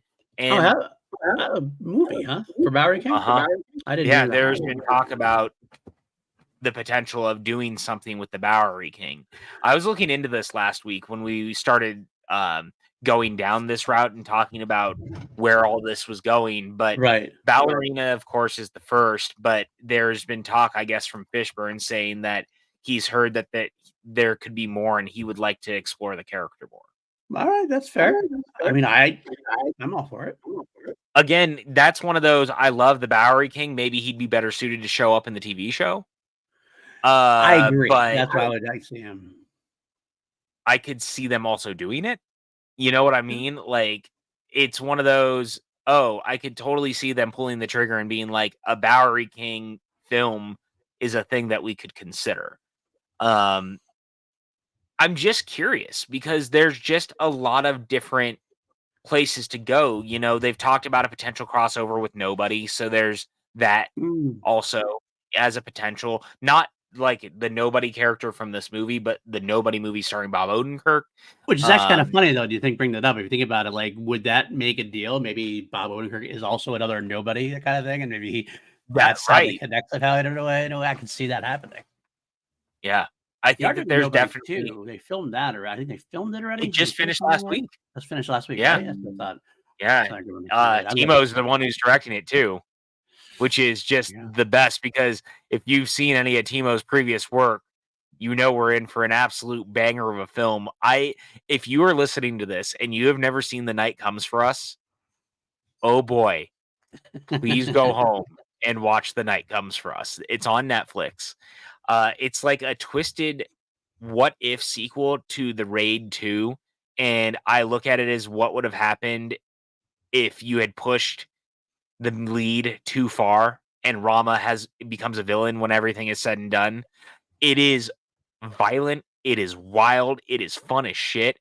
I hope that they really let Timo go full Timo with the Nobody sequel, because I don't think you hire a dude like that and then stifle his action, you know? Oh, definitely not. That's what you're doing it for. I mean, that's what you want him for sure. So yeah, I'd be all about that. I'm excited about Nobody too. Even like with him directing, Odenkirk's there, Park Mechanic Race, Sharon Stone. Sharon Stone's the villain too. Yeah, that's awesome. I love that idea. I love that. That's awesome. Well, apparently, did you read the thing with Timo where he was talking about how he was so excited to meet Sharon Stone and he went up to her? Yeah, and he was like, I am the biggest fan of The Quick and the Dead. And she was like, let me tell you how hard I fought to keep Sam Raimi, Leo, Gene Hackman, and like that whole, and he was like, oh my God, are you kidding me? Like, and Sharon Stone is still so proud of that movie. I love that. Everything about that makes me happy. Yeah. Like, it's so cool because The Quick and the Dead, super underrated. Number one, great movie. But I love that he's also like us. He's just a super nerd who was excited to work with Sharon Stone. Right. I love that too. I love that for sure. Well, so yeah, that'd be a great crossover to do. Have Stileski do that. Involve that. Speaking of that, I wish we have. So I'm glad we have a Stileski in charge of things. I hate the fact that we have a Jason universe. We don't know who's in charge of Jason. That would be. We need a Jason. No way. We need a guy in charge of that universe for Christ's sake at this point. I am convinced that we're just in a lull right now with Friday. I just don't know where it's going. It's starting to piss me off and break my heart. I don't even think that TV show is going to happen at this point. I'm not sure that we have a game. That's like the Jason universe, and there's a game. It's like, what are we doing? What are we doing? Nothing. We're doing nothing, Paul. That's the problem. Like we're floundering the Jason franchise in the worst possible way, and yet it looks like John Wick might come back from the dead before him at this point. I wouldn't. No, I would likely think that's going to happen. That's the case at this point. But anyway, anything else you want to touch on? I have a couple notes we could talk about. I mean, yeah. What do we want to talk about? If you got anything left, here's the thing: this is a 3-hour movie, but a lot of it is action. There's only so much we can talk about. Right, I agree. It's not aimed at you, aimed at like. I feel like we hit a lot of the world building and character points. Yeah, it's fun. It's fun because sometimes you can have an hour and a half movie that's so chock full you can do a 4-hour podcast on it. And sometimes you just have like a 3-hour movie, which is brilliant and fun, but like there's only so much you can really discuss without starting to repeat yourself or go into circles on things. One question I had though, here's a question I had. So we get, and this again goes back to the sloppiness of the lore at times. And again, I mean this the best way possible. Sometimes like you don't have to be, some people get into precise lore, and sloppiness of a lore actually leads you to be able to do stuff with things and like lets you have that kind of ability to kind of walk things back that you need to.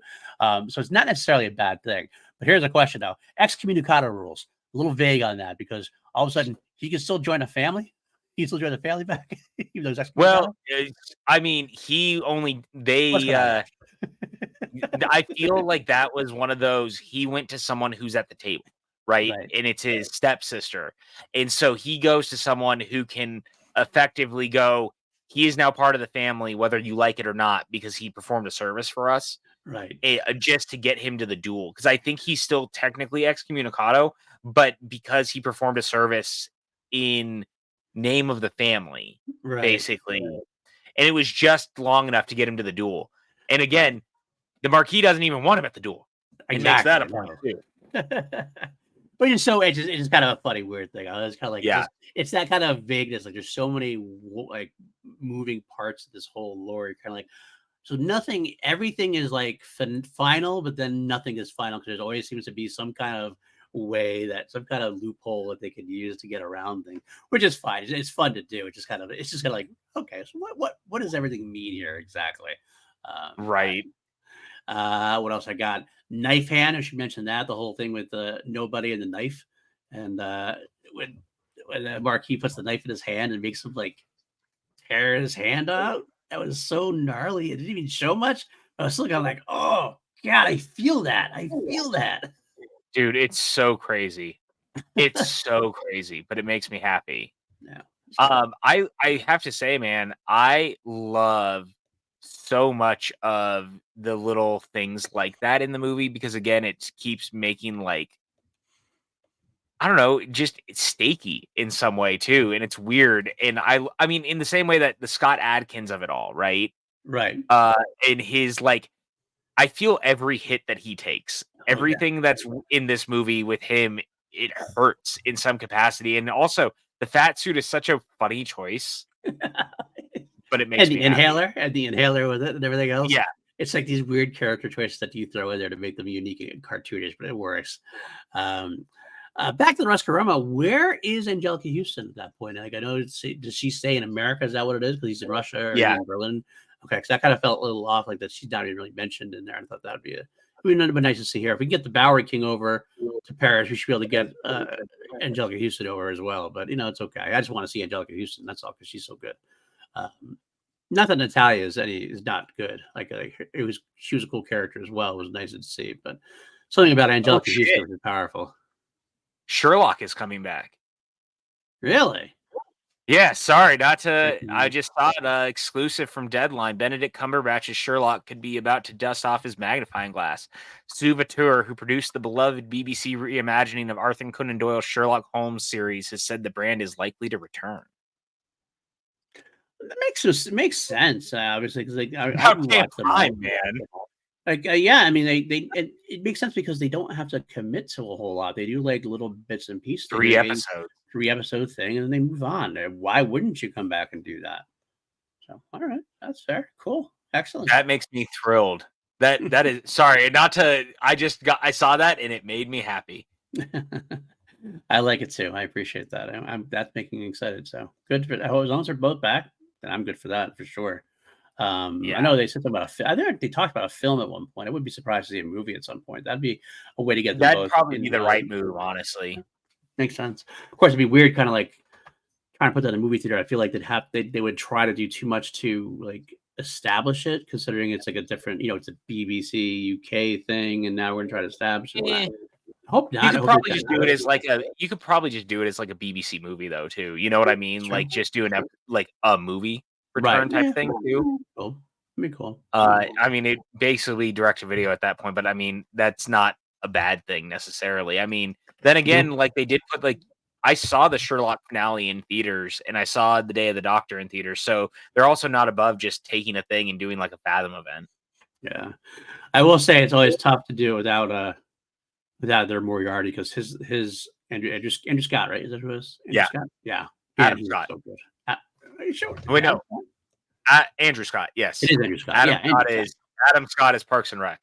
Yeah, those say like Adam Scott. Yeah, Andrew Scott. Andrew Scott. Phenomenal in that role. And they used ingenious way to bring him back for the last one when he was already dead.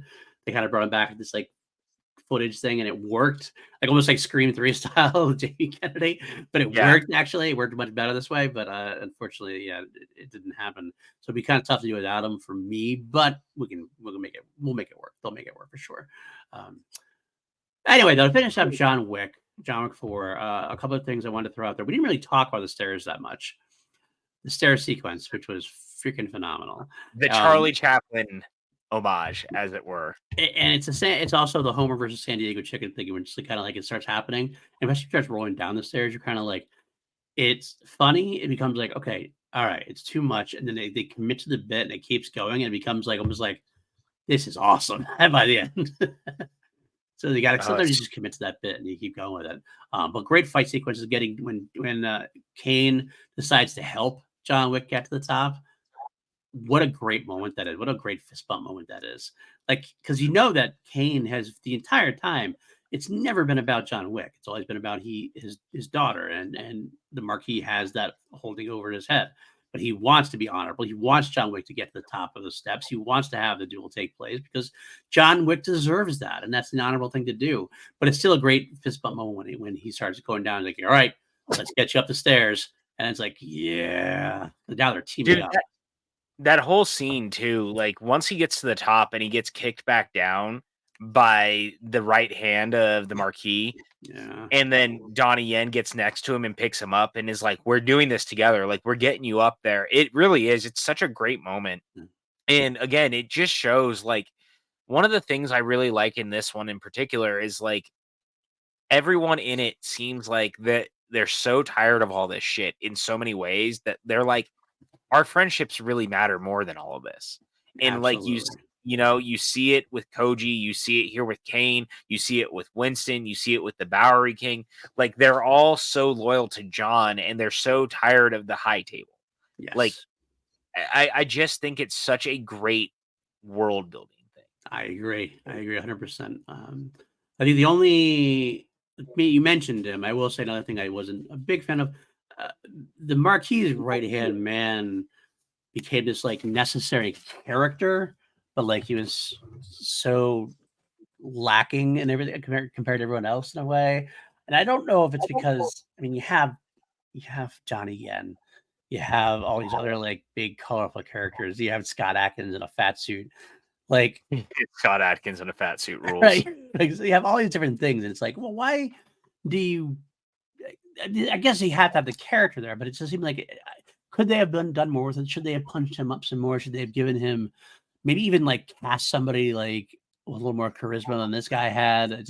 I never felt intimidated by him when I should have been at some point. I feel like that should have done a little bit more. I don't know. Maybe I'm off base here. What did you think about him? So I hear you completely. I like the character, but I do feel like that had you gotten someone else to maybe play him, that it could have been more menacing, but like almost in just a pure testosterone filled like dude who punches dudes. He's really scary. Like he's a big Yeah. dude. He looks intimidating. He feels super intimidating.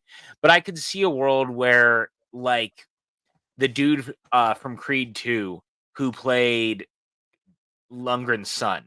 Right. Right. Like, Yeah. I Something like could that. because he's a little bit more charismatic, and he kinda played a role like that in Shang-Chi. Like, I could have seen him Right. playing that same character and then maybe adding a little bit of extra character to it, Right. but I actually think more as just like a just as a bigger Bond, like, henchman type thing, he Right. really works. It's I the mean, same way that, like sorry, not to step no, on it, but, like, you look at Batista, right, in Spectre, right. and Batista is a great actor who the character is not given a lot to do. He's really just a presence.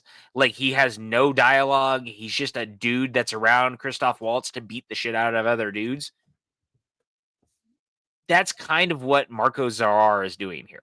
Like, he's just a big dude that is there to wreck shop. The only problem is they kept giving him dialogue. Yeah, and it is tricky because you don't want him to like start overshadowing the other like Kane, or you don't want to try to overshadow anybody like nobody who actually have more integral parts to play. So it is definitely a tricky part. I think like the what you could have done here is just taken somebody. This is where like a famous wrestler could have just by being who he is have Yeah. worked. It's like like you threw like this is where like not now, but like back like a Stone Cold Steve Austin would have fit the part kind of thing, or like even like a Randy Orton or somebody like who's just big. He's him as a charismatic guy, and that's just enough to make him like intimidating enough. You know what I'm saying? Yeah. But that's a very minor nitpick for sure. Um, Overall, yeah, I think that's about it. Oh, we should. I could mention Wick and Daughter on the train. What a great moment that is. Yeah, that was one of those I was kind of referencing in the, he's never going to admit that she's right. He Right, just, especially when she goes, you either kill him or I will. Like, right, there's not going to be in between for this. And he goes, I understand. Like, that's just his response yeah. is perfect. Yeah, absolutely. Um, Last thing I'll mention, one of my favorite lines in the whole movie. One of my favorite lines in the whole movie is when is that during the duel, Marquee comes up and says, "Remember your daughter." Fuck off. Kane Oh just yeah, so good. just so quick and boom. I love Donegan so much. I will say there is a scene in the movie we haven't talked about, and it was the scene where John meets Winston at Schrone's At the grave. tomb, yes. A Oh and yeah. it's a very good scene because it's really this movie actually, they spend a ton of time building to the idea that no matter how this ends, John has to die. Like, that's really the basis of the entire movie, Right. and that whole scene is so good, especially with Winston being like, "I had to build this tomb and come up with what to put on his headstone, but Right. how do you sum up a man's life in that way?" And Fred. Friend. Like, just what a good thing, and then just him being like, "But John, you need to be done with this. Like, you're gonna die or we're all gonna die, and this needs to end. Like, what are we doing? Have you even thought about where this goes?" The high table is a hydra, and I just love the imagery of that. Yeah, me too. That's all. It's Ian McShane just carries that speech. So I Yeah. not speech, that dialogue. He just takes that dialogue and makes it so intriguing and vibrant. And it's what you do when you get an actor like Ian McShane in there. Like you get something like that who really can carry a lot of the weight of the dialogue, for sure. Yeah. So I guess that's it. Yeah. Why don't we say that?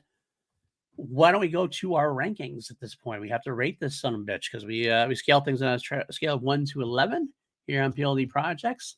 And what do you give this film here, John Wick Chapter 4? Alex, I would like to give this film 11.5 out of 11. I'm not going to allow that, but I will allow a perfect 11. I will allow a perfect Why 11. would you do that to me? Because it's from 1 to 11. Yeah, it's not 1 to 11.5. We have to have an absolute. But I understand. So this is your favorite one out of the 4. This is my favorite one out of the 4. Okay. I'm going to give this one a solid 10.5. I have those little nitpicks I have for it, and it does put it just under the first one for me. I'll still hold that first one in a special place in my heart. But this is definitely second favorite one, and it's not far off. I do love this one a lot, and it's a very exciting piece. So there it is, our final rankings. We both gave John Wick Chapter 1, retrofitted title, a perfect 11 out of 11. John Wick Chapter 2, I gave a 7.5. You gave an 8. John Wick Chapter 3, I gave a 9.5. You gave it a 10.5. No. And John Wick 4, 10.5 to 11. So John Amos died. Really? 2 minutes ago. Oh. John Amos of Die Hard 2 and Good Times fame has passed away. Oh my God! I was going to talk about this, bringing it up in the beginning of the episode. We have our banter usually, and the celebrity Death Reaper has just been on overdrive. That's awful. That John Amos. I love John Amos. Sorry, I am not trying to step on what is happening, but what in the world, man? Seriously, man. John Amos is gone. Pete Rose gone. Chris Christopherson gone. James Earl Jones. James Earl Jones gone. It's like, man, I don't know what's going on here, but I feel like if I name them all the people that passed away, I'll miss out on ones. I don't want to do that, but I know, man, what is happening? But okay, let's move that backwards. Apologies. What were our ratings of everything? That's it. John Wick Chapter 1 was 11 out of 11. 11 out of 11 for both of us. John Wick Chapter 2, 7.5 for me, 8 for you. John Wick 3, 9.5 for me, 10.5 for you. And John Wick 4 now 10.5 for me, 11 for me. So pretty much the first one we were right on, and the second one you've ranked them all. You've ranked all the other ones just a little bit higher, which I feel like has become our MO. I feel like that's been our MO the entire podcast. Is like we like things, we're pretty close. You like them just a little more than I do. So, but either way, what a average we have here. I mean, that's just a phenomenal average. I mean, look at that. That you got. This franchise is just Teflon, man. Undefeated. Yeah, seriously. I mean, my lowest is a 7.5. That's just unbelievable. I mean, it's really unbelievable. So I don't know, man. Therefore, my average grade is a 9.625. That's my average over the film. Your average, by the way, is going to be a 10.125 is your average score out of 11 for the John Wick films. That tracks, actually, because the John Wick films are incredibly badass and awesome. Therefore, our podcast, we'll say our podcast average is 9.875 of the John Wick movies. I'm okay with this. I see nothing wrong with this. Hopefully, Ballerina will keep that up for sure. As we will revisit. That's one thing we do on the podcast where we do our franchises, and then at the end, when a new movie comes out, we will watch that new one and retroactively go back and fit it in and see where it goes. But yeah, so I'm excited for that for sure. But that ends John Wick. You're welcome, Kelly. It only took us a year to get through. Our wonderful patron, Kelly Wang, who asked for us about a year ago. We kept pushing it back. We finally got through it. We are done with John Wick for now. And what a wonderful journey it's been. Oh, what a wonderful world it could be. And I had such a blast revisiting all these movies because they're so much fun, and it seems like it was a pretty good time to do it, considering here we are, 10th anniversary, and now the 10th anniversary screening of the original films is in November as of yesterday, so that's very cool. Very cool indeed. And you know what today is? Today is October 1st. So we are going to begin our spooky journey again. We're going back to horror. We're going to be doing the Chronicles of Riddick and Pitch Black. Maybe someday. But we are going to Robert Englund's Puppet Master seminal franchise. Robert Englund is not Puppet Master. Robert Englund is not in Puppet Master. Robert Englund is starring as Freddy Krueger, the last of the big three. Nightmare on Elm Street. It was my seminal horror movie series growing up.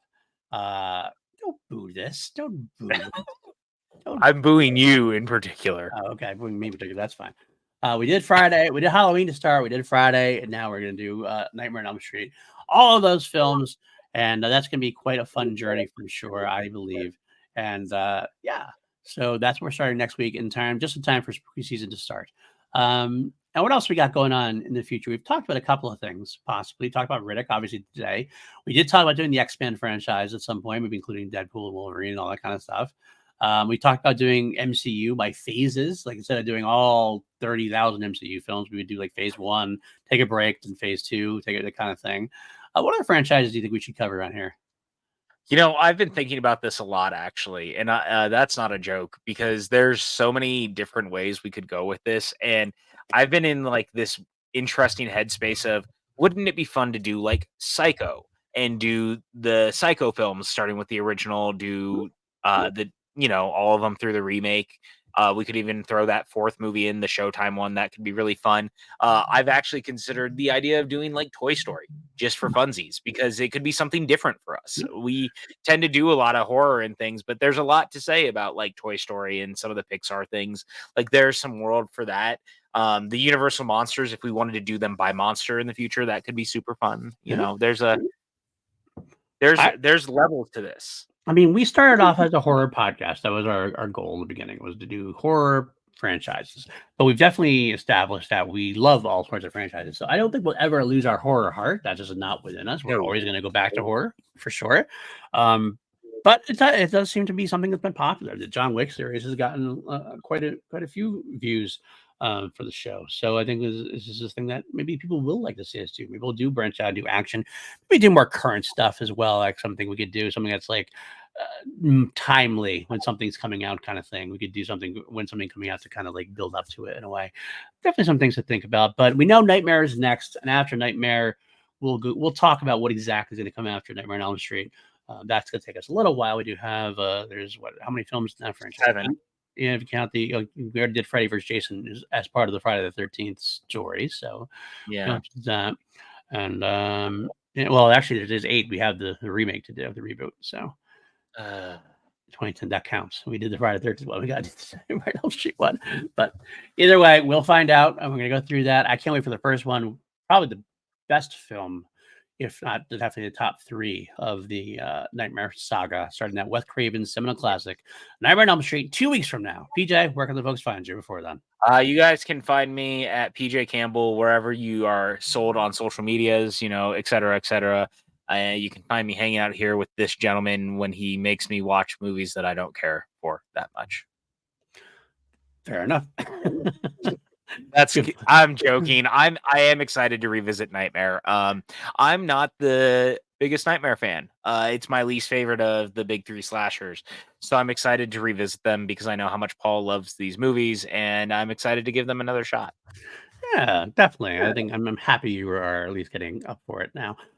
So yeah, you can find me at Paul _Newsio on the old Twitter and all that kind of stuff. I am working my way through the other, threads and Blue Sky and trying to make my way there, but I just feel like I don't commit myself to it. Unfortunately, I will at some point. But you can also find me all of this podcast. Obviously, this channel, we have a review comes out every other week. We have Holy Snokes, Star Wars podcast every week with Matty Gunner. We got we just did my recent one-offs with the Chris Clark. We talked about Billy Joel, which is a lot of fun to do. Hope you check that out. And I do my Queen show every week on the Crown Jewel sister YouTube channel and on the audio feeds as well. So if you like it, subscribe and leave us comments. Tell us what you want to say. Tell us what you think about John Wick 4. Tell us we're right, we're wrong. I love to have a discussion with you guys in the comments for sure. And help us with that almighty algorithm. If you can want to help even further, we do have a Patreon, patreon.com/PLD Projects. You can find yourselves there. We got some great crew there. We got Austin Goodell and Brandon Buckingham. And if you can't help out, I get it. I understand tough times and all that, but keep the lights on though, bro. Keep the lights on. We're trying to keep the lights on for sure. But that'll do it for this week. We'll see you back in 2 weeks for a Nightmare on Elm Street. Puppet Master. Yeah, correct. Puppet Master. Yeah, sometime in the next 1,000 years.